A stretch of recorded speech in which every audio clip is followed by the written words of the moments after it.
Hi friends, 40,000 Telangana ఉద్యోగాలు ఈ మాట వినిపించిన తర్వాత చాలామంది గుండెల్లో ఒకేసారి ఆశ అయితే కలిగి ఉంటుంది, కాస్త ఆందోళన కూడా కలిగి ఉంటుంది. ఇన్ని లక్షల మందిలో నాకు ఒక జాబ్ వస్తుందా, నేను ఈ సిలబస్ని అసలు ఎక్కడి నుంచి మొదలు పెట్టాలి, ఎలా చదువుకుపోవాలనేది మీ మైండ్లో తిరిగే ఉంటుంది. అయితే మీ టెన్షన్ తగ్గించి మీకు ఒక క్లియర్ డైరెక్షన్ ఇచ్చేందుకు నేను వీడియోలు అనేవి చేస్తున్నాను. మీరు చూస్తూనే ఉన్నారు. రాబోయే 6 నెలల్లో 40,000 ఉద్యోగాలు భర్తీ చేస్తామని చెప్పింది రాష్ట్ర ప్రభుత్వం. సీఎం రేవంత్ రెడ్డి స్వయంగా ఇప్పటికి 2 సార్లు ప్రకటించారు కాబట్టి అంతకుముందు 3వ సారి, ఇప్పుడు 3 సార్లు ప్రకటించినట్లు లెక్క. దశల వారీగా భర్తీ అయితే చేస్తారనుకుంటాను నేను. 20వ తారీఖు 21వ తారీఖు స్థానిక సంస్థల ఎన్నికల కోడ్ అయిపోతుంది. ఆ తర్వాత మనకి నోటిఫికేషన్లు వచ్చే ఛాన్సెస్ అయితే ఉన్నాయి. ముఖ్యంగా నేను ఈ వీడియోలో పోలీస్ కానిస్టేబుల్, ఎస్ఐ అలాంటి వాళ్ళ కోసం సంబంధించినటువంటిది నేను స్పెషల్గా ఇవ్వబోతున్నాను. అంటే మిగతా వాళ్ళకు కూడా ఇది పనికొస్తుంది. ఎక్కడ కొన్ని టిప్స్ అనేవి దీంట్లో పనికొస్తాయి. కేవలం ఒక లెక్చర్గా కాదు, విజేతల అనుభవాలు తీసుకొని అలాగే నిపుణుల సలహాలతోటి తయారు చేసినటువంటి ఒక ప్రాక్టికల్ రోడ్ మ్యాప్ ఇది. వీడియోని స్కిప్ చేయకుండా మీరు చివరిదాకా చూడండి, ఎందుకంటే మీ సక్సెస్ ప్లాన్ అనేది ఇక్కడ నుంచే స్టార్ట్ అవుతుంది. మీరు 2026లో జాబ్ కొట్టడానికి ఒక మార్గాన్ని అయితే నేను చూపిస్తాను. ఇక ముందుగా 40,000 ఉద్యోగాల విషయం ఏంటో సూటిగా స్పష్టంగా చూద్దాం. సీఎం రేవంత్ రెడ్డి ప్రకటన ఇది ఒకేసారి వచ్చేటువంటి మెగా నోటిఫికేషన్ అయితే నేను అనుకోవట్లేదు. రాబోయే 6 నెలల్లో వివిధ శాఖల వారీగా ఖాళీలను భర్తీ చేస్తామని చెప్పాడు. జాబ్ క్యాలెండర్ అయితే డెఫినెట్గా ప్రకటించే ఛాన్సెస్ అయితే ఉన్నాయి. ఈ నియామకాలు అనేవి కేవలం పోలీస్ శాఖలను కాదు, గ్రూప్ 1 పడాలి. అసలు అక్టోబర్ 2024లో నోటిఫికేషన్ పడాలి కాబట్టి గ్రూప్ 1, గ్రూప్ 2లో మరి ఉన్నాయి లేవో తెలియదు, కానీ గ్రూప్ 3 పోస్టులు అయితే ఖాళీలు ఉన్నాయి. అవి కూడా పడే అవకాశాలు ఉన్నాయి. గ్రూప్ 2లో కూడా కొన్ని ఉన్నాయన్నారు.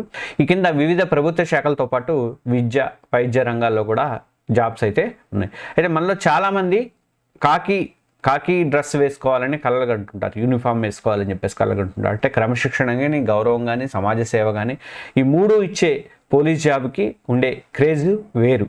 రాబోయే నోటిఫికేషన్లో police constables and sub inspector పోస్టులు సంఖ్య కూడా భారీగానే ఉండే ఛాన్స్ ఉంది. ఎందుకంటే దాదాపు 20,000 దాకా పోస్టులు అయితే ఖాళీగా ఉన్నాయని చెప్పేసి మొదటి నుంచి వస్తున్నటువంటి మాట. అందువల్ల మీరు ఇప్పటి నుంచే సరైనటువంటి ప్లానింగ్తో అడుగు ముందుకేస్తే మీ కళ్ళని నిజం చేసుకోవడానికి అవకాశం అనేది ఉంటుంది. ఇప్పుడు మనం అసలు ప్లానింగ్లోకి వెళ్దాము. పోలీసు ఉద్యోగాల ఎంపిక ప్రక్రియ step by step guide. Police ఉద్యోగం అనగానే మనకు గుర్తుకొచ్చేది రాత పరీక్ష. ఫస్ట్ రిటర్న్ టెస్ట్, తర్వాత ఫిజికల్ టెస్ట్. ఈ 2 ఇంపార్టెంటే. కానిస్టేబుల్ కానీ, ఎస్ఐకి కానీ ఈ రెండింటికి కూడా ఎంపిక ప్రక్రియ దాదాపు ఒకే ఉంటుంది. కానీ ఎగ్జామ్ పేపర్లలో కొంచెం హార్డ్నెస్ ఉండే అవకాశం ఉంటుంది, అంతే తప్ప. ఒక ముఖ్య విషయం గుర్తుపెట్టుకోండి, ఇక్కడ మనం చెప్పబోయే వివరాలన్నీ కూడా గత నోటిఫికేషన్ ఆధారంగా రూపొందించినవి. 2025, 2024 ఇంకా 2025లో ఇంకా విడుదల కాలేదు కాబట్టి విడుదలైన తర్వాత ఏమైనా మార్పులు చేర్పుండవచ్చు. 90% మార్పులు ఉండవనే నేను అనుకుంటున్నాను. తర్వాత అసలు పోలీసు ఉద్యోగాలకి ఎంపికకి 3 దశల్లో ప్రక్రియ అనేది ఉంటుంది. First preliminary PWT. ఇందులో లక్షల మంది సీరియస్ అభ్యర్థులని ఫిల్టర్ చేసేటువంటి మొదటి గేట్ ఇది. ఎస్ఐ పోస్టులకి ఒకటి arithmetic, reasoning and mental ability, ఇది 100 మార్కులకు ఉంటుంది. రెండోది వచ్చేసరికి జనరల్ స్టడీస్ 100 మార్కులకు ఉంటుంది. కానిస్టేబుల్కి సాధారణంగా 200 మార్కులకి ఒకే పేపర్ అనేది ఉంటుంది. ఇందులో ఇంగ్లీషు, అర్థమెటిక్, రీజనింగ్ ఇవన్నీ ఉంటాయి. తర్వాత general science, history, geography, polity, economy, current affairs, తెలంగాణకు సంబంధించినటువంటి అంశాలన్నీ కూడా ఉంటాయి. ఇక ఈ ప్రిలిమినరీ పరీక్ష అనేది కేవలం క్వాలిఫైయింగ్ మాత్రమే. ఇందులో కట్ ఆఫ్ మార్కులు దాటితే మాత్రం మీరు నెక్స్ట్ దశకి వెళ్ళడానికి అవకాశం అనేది ఉంటుంది. ఫిజికల్ మెజర్మెంట్ టెస్ట్ కానీ, ఫిజికల్ ఎఫిషియన్సీ టెస్ట్, ఈ 2 కూడా నెక్స్ట్ ఉంటాయి. రాత పరీక్షల్లో గెలిచిన వాళ్ళకి, ప్రిలిమినరీలో గెలిచిన వాళ్ళకి ఇక అక్కడి నుంచి ఒక అగ్ని పరీక్ష అయితే ఎదురవుతుంది, PMT. ఇందులో ప్రభుత్వం నిర్దేశించినటువంటి ఎత్తు, ఛాతీ కొలతలు, తర్వాత పురుషులకు ఉన్నాయో లేదో చెక్ చేస్తారు. అలాగే PET పెడతారు. మీ ఫిజికల్ ఫిట్నెస్ని టెస్ట్ చేయడానికి సాధారణంగా ఉండేటువంటి పురుషులకైతే 1600 మీటర్లు, మహిళలకి 800 మీటర్లు అలాంటివి ఉంటాయి. తర్వాత అందరికీ long jump and shot put ఉంటుంది.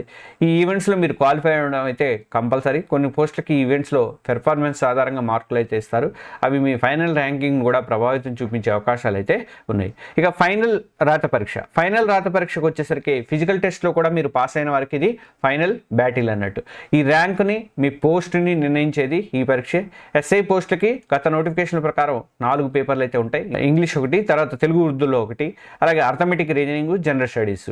ఇక కానిస్టేబుల్ పోస్టులకు అయితే సిలబస్ దాదాపుగా ప్రిలిమ్స్ లాగే ఉన్నప్పటికీ కూడా ప్రశ్నల లోతు అయితే కొంచెం హార్డ్గా కఠినంగా ఉండే అవకాశం అయితే ఉంటుంది. ఇక ఫైనల్ రాత పరీక్షలు కానీ అవసరమైతే పీఈటీ మార్కులు కానీ కలిపి ఫైనల్ మెరిట్ లిస్ట్ని డిసైడ్ చేస్తారు. ఇక 6 నెలల అద్భుతమైనటువంటి ప్రణాళికని నేను ఇప్పుడు చెప్పబోతున్నా. ఇంకా ఎవరైనా మన Telangana exams YouTube channel subscribe చేసుకోతే ఒకసారి సబ్స్క్రైబ్ బటన్ కొట్టండి. అలాగే వీడియోని లైక్ చేయండి. మీరు ఎక్కువ మంది లైక్ చేస్తుంటే యూట్యూబ్ వాళ్ళు మరింత మందికి సిఫార్సు చేయడానికి అవకాశం ఉంటుంది. ఇప్పుడు అసలు మ్యాటర్కి వద్దాం.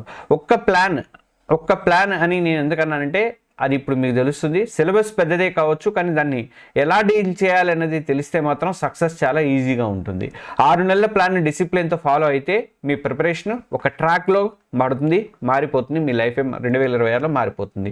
మొదటి 2 నెలలు బేసిక్ మీద పట్టు సాధించండి. ఇంకా నోటిఫికేషన్ రాలేదు కాబట్టి ఇప్పుడు ఫస్ట్ 2 నెలలు కూడా బేసిక్ మీద పట్టు సాధించండి. ఏదైనా సరే పునాది బలంగా ఉంటే ఆటోమేటిక్గా బిల్డింగ్ అనేది నిలబడుతుందని మీకు అందరికీ తెలుసు. ఫస్ట్ మంత్ వచ్చేసరికి సిలబస్ డీకోడింగ్ చేయండి.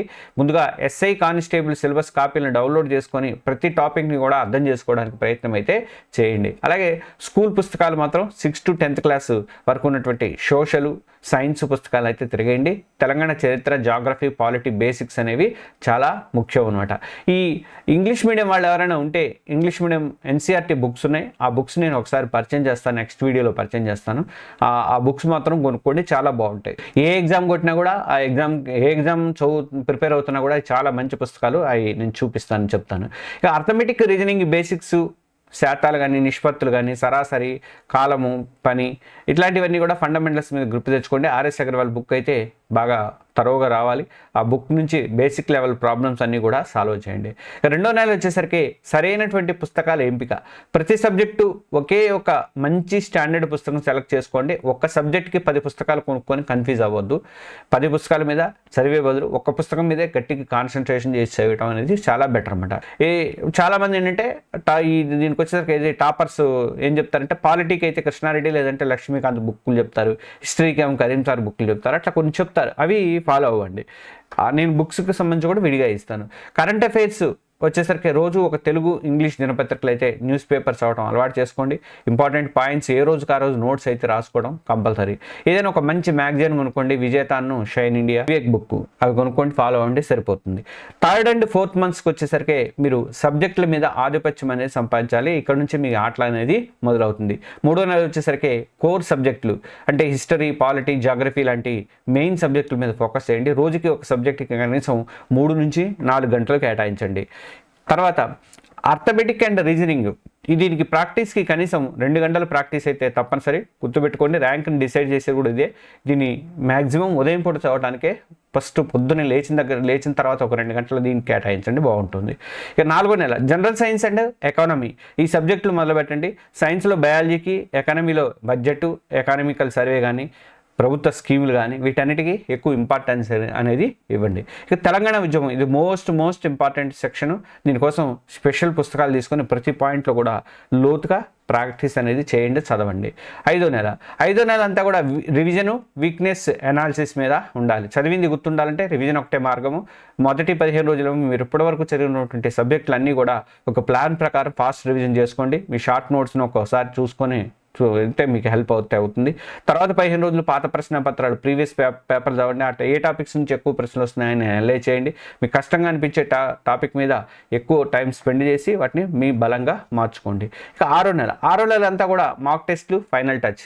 ఇది ఫైనల్ ఎగ్జామ్కి రిహార్సల్ లాంటిది అంటారు. మాక్ టెస్ట్లు రోజు లేదా 2 రోజులకు ఒకసారి ఒక ఫుల్ మాక్ టెస్ట్ అయితే మస్ట్గా రాయండి. టైమర్ పెట్టుకొని నిజమైనటువంటి ఎగ్జామ్లో హాల్లో ఉన్నట్టుగా ఫీల్తో ఎగ్జామ్ అనేది రాయండి. టైం మేనేజ్మెంట్ అనేది కూడా మీకు ప్రాక్టీస్ అవుతుంది. ఇంకా విశ్లేషణ, టెస్ట్ రాశాక మార్కులు చూసి వదిలేదు. నేను ఎప్పటి నుంచి చెప్తున్న మాట ఇది. ఎక్కడ తప్పులు చేశారు అనేది ఆ టాపిక్స్ని మళ్ళీ రిపీట్ చేసుకోవడం, వెనక నుంచి వెళ్ళి చదువుకోవడం అయితే చేయండి. నెగిటివ్ మార్కింగ్ ఉంది కాబట్టి ఎలా ఎదుర్కోవాలనేది ఒక స్ట్రాటజీ అయితే మీరు రెడీ చేసుకోండి. ఇక హెల్త్, ఆరోగ్యం, ఎగ్జామ్ దగ్గర పెట్టే కొద్దీ హెల్త్ మీద దృష్టి పెట్టాలి. కనీసం 7-8 గంటలు అయితే నిద్రపోవాలి, మంచి ఫుడ్ అయితే తీసుకోవాలి. ఇక next 4th section physical test, PET. ఈ రోజు నుండే ప్రాక్టీస్ అనేది మొదలు పెట్టండి. చాలామంది పోలీసు ఉద్యోగాల కోసం ఎదురు చూస్తున్న వాళ్ళందరూ కూడా చేసేటువంటి పెద్ద పొరపాటు ఏంటంటే ప్రిలిమ్స్ అయ్యాక గ్రౌండ్కి వెళ్తారు. ప్రాక్టీస్ మొదలు పెడతారు. అప్పుడు ఇది కరెక్ట్ కాదు, ఇది మిమ్మల్ని రేసులో వెనక్కి నెడుతుంది. కాబట్టి మీ ప్రిపరేషన్ మొదలుపెట్టిన రోజు నుంచే ఫిజికల్ ట్రైనింగ్ కూడా టైం అనేది కేటాయించండి. ఇంకా డైలీ రొటీన్, రోజు ఉదయం కనీసం 1 గంట గ్రౌండ్లో అయితే గడపండి. వార్మప్, జాగింగ్, స్ట్రెచ్చింగ్స్ అవి చేయండి. మీ బాడీని ఫ్లెక్సిబుల్గా, స్ట్రాంగ్గా మారుస్తుంది. రన్నింగ్ ప్రాక్టీస్ మొదటి రోజే 1600 మీటర్లు పరిగెత్తాలని అనుకోవద్దు. చిన్నగా మొదలుపెట్టి నెమ్మదిగా మీ స్టామినాని పెంచుకుంటూ వెళ్ళిపోండి. లాంగ్ జంప్, షార్ట్ పుట్, వీటికి కూడా టెక్నిక్ అనేది చాలా ముఖ్యం. వీలైతే ఒక కోచ్ కానీ లేదంటే సీనియర్ల హెల్ప్ కానీ తీసుకోండి. ఉంటారు కదా, గ్రౌండ్లో ఉంటారు కదా, యూట్యూబ్లో కూడా టెక్నిక్ ఈ టెక్నిక్ మీద వాళ్ళు ఇచ్చినటువంటి వీడియోలు కూడా దొరుకుతాయి, వాటిని ఫాలో అవ్వండి. గుర్తుపెట్టుకోండి, చదువు ఎంత ముఖ్యమో ఫిజికల్ ఫిట్నెస్కి కూడా అంతే ముఖ్యము. రెండింటిని బ్యాలెన్స్ చేయగలిగిన వాడే విన్నర్ అవుతాడు పోలీసు ఉద్యోగాలకి. ఇది ఒక క్లియర్ అండ్ ప్రాక్టికల్ ప్లాను. చూడగానే కొంచెం కష్టమేమో అనిపించవచ్చేమో, కానీ రోజుకి 8 నుంచి 10 గంటలు కష్టపడితే, పక్కా డిసిప్లిన్తో కేటాయిస్తే ఈ సిలబస్ పూర్తి చేయడం అనేది అసాధ్యమేమీ కాదు. గుర్తుపెట్టుకోండి, ఇలాంటి అవకాశాలు అనేవి మళ్ళీ రావు. కాబట్టి మీ లైఫ్ని, మీ ఫ్యామిలీ భవిష్యత్తును కూడా మార్చేటువంటి ఒక గోల్డెన్ ఆపర్చునిటీ. కాబట్టి 2026లో మీరు ఉద్యోగం కొట్టాలంటే ఇవన్నీ కూడా ఫాలో అవ్వండి. ఈ ప్లాన్ని గుడ్డిగా ఫాలో అవ్వమని కూడా నేను చెప్పను. మీ బలాలు, బలహీనతలు కూడా చూసుకోండి. దాని తగ్గట్టుగా మీరు చిన్న మార్పులు ఏమైనా ఉంటే చేసుకోండి. కానీ ఒక టార్గెట్ పెట్టుకోవడం అయితే మర్చిపోవద్దు. దానికోసం ప్రతిరోజు కష్టపడటం అయితే కంపల్సరీగా చేయాల్సిందే. మీ కష్టం ముందు ఏ పోటీ నిలబడదు. విజయం అనేది ఖచ్చితంగా మీదే అవుతుంది. మీకు ప్లాన్ మీద ఏమైనా డౌట్స్ ఉన్నా కానీ, లేదా ఏ సబ్జెక్టు ఏ బుక్ చదవాలని చెప్పేసి కన్ఫ్యూజన్ ఉన్నా కానీ నాకు కామెంట్స్లో అడగండి. నేను ఖచ్చితంగా రిప్లై ఇవ్వడానికి ప్రయత్నిస్తాను. లేదంటే 703-6813-703 703-6813-703 ఈ నెంబర్కి నాకు వాట్సాప్ మెసేజ్ పెట్టండి. పర్సనల్గా మెసేజ్లు నీకు రిప్లై ఇస్తాను. ఈ వీడియో మీకు హెల్ప్ అయింది అనిపిస్తే తప్పకుండా లైక్ చేయండి. మీ ఫ్రెండ్స్ కన్నా మీ సోషల్ మీడియా గ్రూప్లోకి ఇలాంటి పోలీసు ఉద్యోగాలకు ప్రిపేర్ అవుతున్న వాళ్ళందరికీ కూడా షేర్ చేయండి. అలాగే మీకు నెక్స్ట్ ఏ టాపిక్ మీద కావాలి అంటే పోలీసులకు సంబంధించి కానీ, లేదా ఏదైనా టాపిక్ మీద కావాలనుకుంటే నాకు కింద వీడియోలో అడగండి. నేను దానికి సంబంధించిన వీడియోలు ఎక్కువ మంది ఏది అడుగుతున్నారో చూసి దాన్ని బట్టి నేను చేస్తాను. ఇలాంటి మరిన్ని యూజ్ఫుల్ వీడియోలు మీకు దక్కాలంటే, మీకు రావాలంటే కంపల్సరీగా మన ఛానల్ని సబ్స్క్రైబ్ చేసుకోండి. అలాగే బెల్ ఐకాన్ నొక్కడం మాత్రం మర్చిపోవద్దు. Okay, all the best. కొత్త ఏడాదిలో 2026లో మీరు కళ నెరవేరాలని చెప్పేసి నేను మనస్ఫూర్తిగా కోరుకుంటున్నాను. Thank you.